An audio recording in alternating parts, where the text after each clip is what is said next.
September 23rd, 2025, arrest and detention of our true mother. In 2025, for the first time in constitutional history, South Korea has imprisoned two religious leaders within just a few months.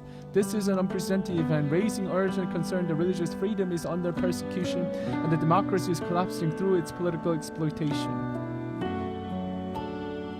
I am deeply concerned about the arrest and detention of Dr. Cheonshim Won, who at the age of 82 is suffering from health problems and is now facing religious persecution by South Korean authorities.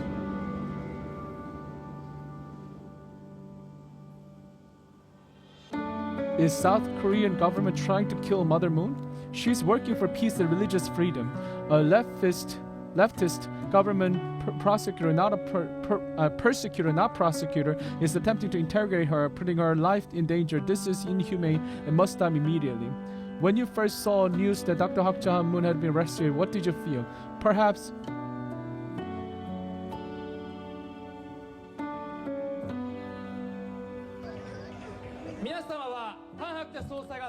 when you first saw news that Dr. Cheonshim Won had been arrested, what did you feel? Perhaps many thought, Family Federation must be a bad organization, a group that has committed crime. But are you aware of this fact? Not only Family Federation, but 7 religious organizations in South Korea are currently under investigation, and among them, the leaders of 4 organizations have been arrested and detained. The Family Federation is one of those organizations. Dr. Cheonshim Won's arrest does not mean guilt has been determined. She was detained only for investigation at the stage of suspicion. Of course, if we have committed crimes or wrongdoing, no concrete evidence has been found. So where now is the risk of evidence destruction?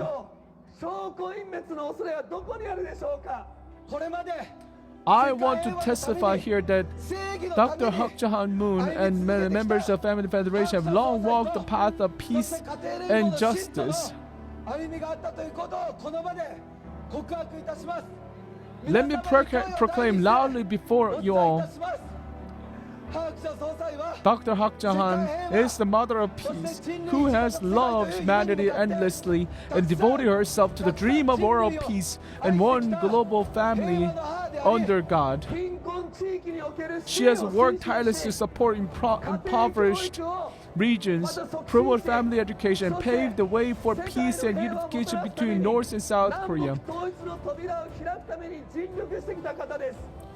Above all, she has walked the path of self-sacrifice, living by the motto to live for the sake of others, and has dedicated her life, even at the risk of it, to world peace. We are people of faith. We respect Jesus Christ, and we respect Reverend Sun Myung-moon and Dr. Cheonshim Won, our founders. The shared message of Jesus Christ, Reverend Moon and Dr. Cheonshim is love your enemies, forgive, love, unite, and bring harmony and peace. Jesus Christ walked the path of the cross, and until the very end, he prayed, Father, forgive them. He walked the path of forgiving and forgiving and loving those who persecuted him, opposed him, and thought differently. Even now, while under detention, Dr. Cheonshim is not praying for herself, but for the nation of Korea. I deeply resonate with her heart and her will. We are raising our voices loudly to protect democracy in Japan, Korea, and the world.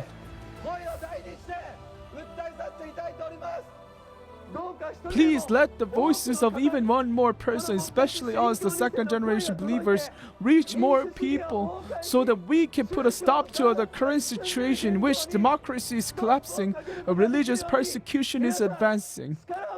I conclude my speech with a sincere prayer for world peace.